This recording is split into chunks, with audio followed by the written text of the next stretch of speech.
Bang, agak kebutan dikit dong. Udah mau telat nih ke stasiunnya. Buru-buru amat mas, emang mau kemana? Ya nih, mau naik kereta api ke Kota Bumi. Takut telat aja. Habis belum beli tiket. Oh, buru-buru mau beli tiket.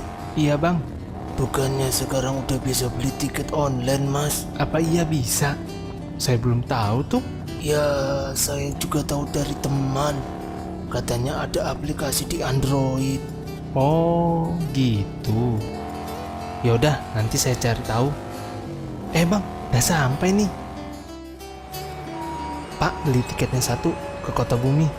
Satu aja mas. Wah, kayaknya mas kecapean ya. Iya pak, habis lari-lari, kirain telat.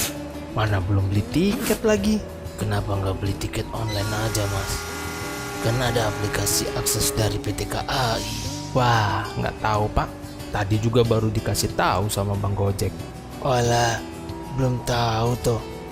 Yaudah, kalau belum tahu, coba kita lihat video infografis berikut.